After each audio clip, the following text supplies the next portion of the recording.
1919년 2월 27일 밤 서울 수송동의 한 어두운 골목, 찬 바람이 옷깃을 파고드는 초봄의 한복판, 모두가 잠든 이 깊은 밤에 유독 한 건물에서만 기묘한 소리가 흘러나오고 있었습니다. 작은 인쇄소 보성사의 창문은 두꺼운 천으로 꼼꼼히 가려져 있었고, 그 틈으로 새어나오는 미세한 불빛은 누군가의 초조한 그림자를 벽면에 길게 드리우고 있었죠. 그곳 안에서 돌아가고 있는 것은 단순한 종이 뭉치가 아니었습니다.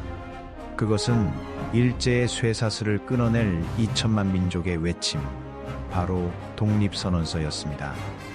만약 이 소리가 담장 넘어 순사의 귀에 뒤에 들어간다면, 만약 종이 한 장이라도 밖으로 새 나간다면, 그 자리에서 모든 것은 끝이었습니다.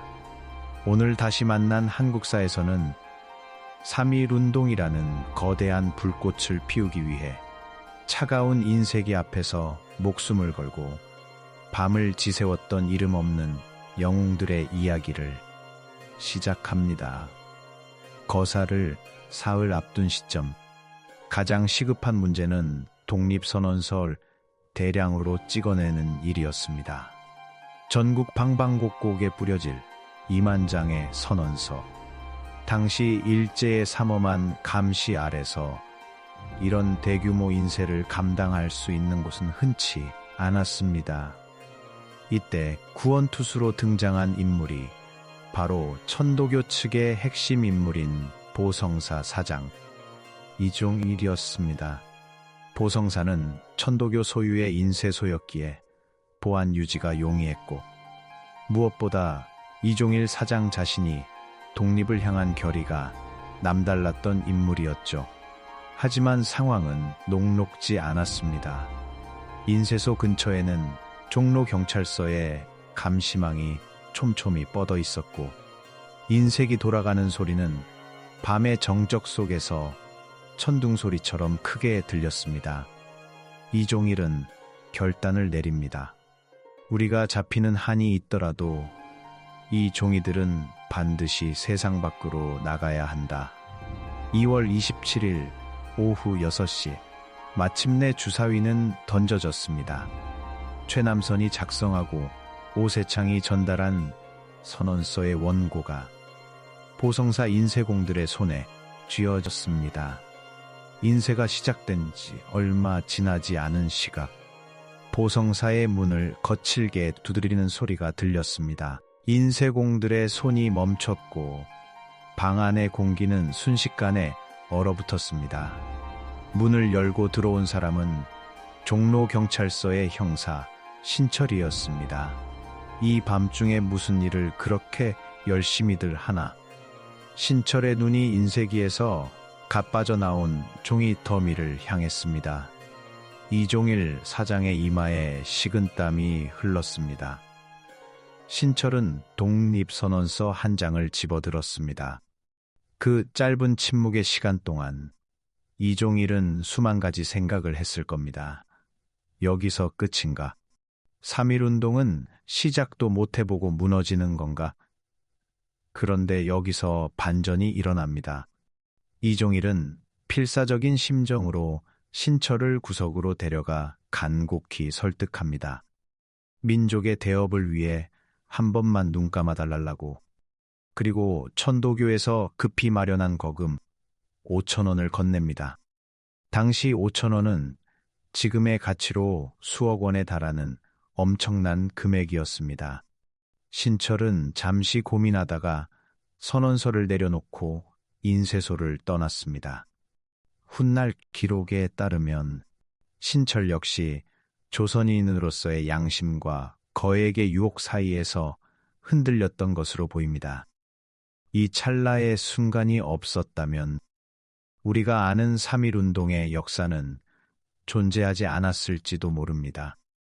불청객이 떠난 뒤 보성사의 밤은 더욱 뜨거워졌습니다.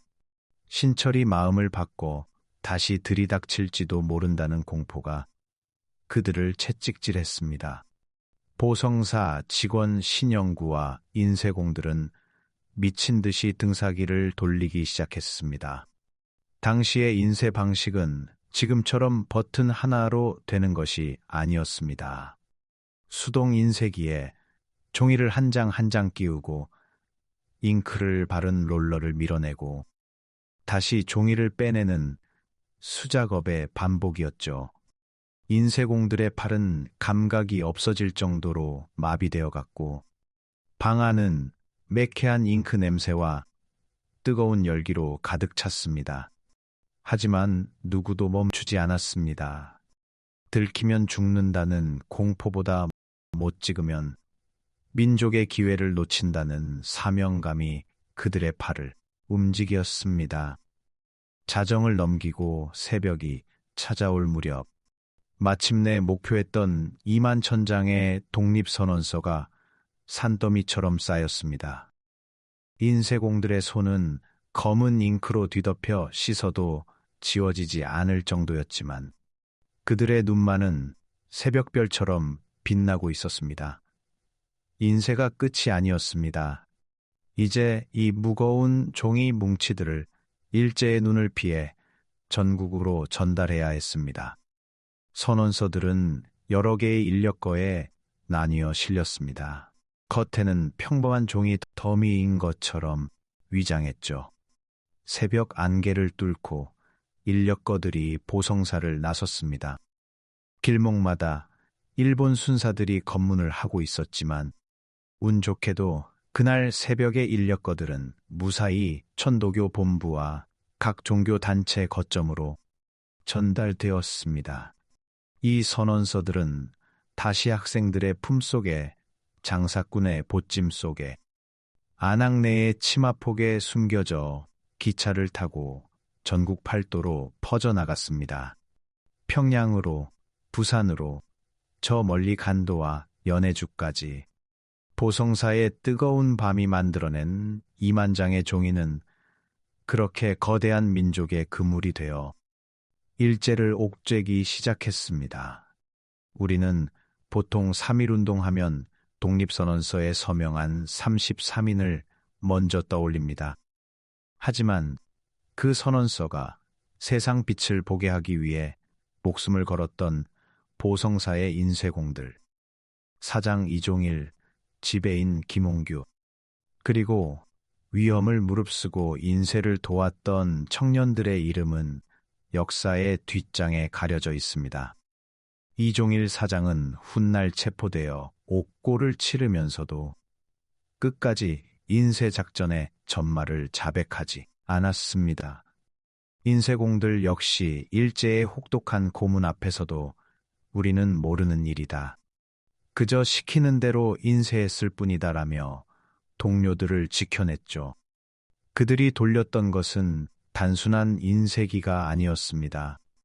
절망에 빠진 민족의 심장을 다시 뛰게 할 거대한 엔진이었고 어둠뿐이던 식민지, 조선에 던진 눈부신 섬광이었습니다.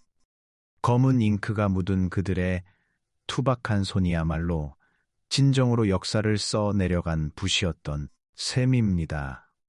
지금 수송동 보성사터에는 작은 기념비 하나만이 그날의 밤을 증언하고 있습니다. 100여 년 전 숨소리조차 죽여야 했던 그 긴박했던 인쇄소의 밤. 만약 그들이 공포 앞에 굴복했더라면, 만약 그들이 잉크 묻은 손을 놓아버렸더라면 3월 1일에 뜨거웠던 함성은 존재할 수 있었을까요? 역사는 위대한 인물들의 문장으로 기록되지만 그 문장을 종이 위에 실체로 만들어낸 것은 평범한 사람들의 땀방울과 용기였습니다. 들키면 끝이라는 극단의 공포 속에서도 끝내 등사기를 놓지 않았던 그들의 하룻밤이 있었기에 대한민국은 비로소 독립이라는 꿈을 현실로 인쇄하기 시작할 수 있었습니다.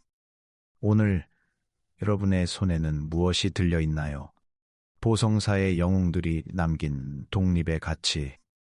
이제는 우리가 우리 삶의 페이지에 정성껏 인쇄해 나갈 차례입니다. 오늘 이야기가 가슴에 닿았다면 구독과 좋아요로 함께 해주세요.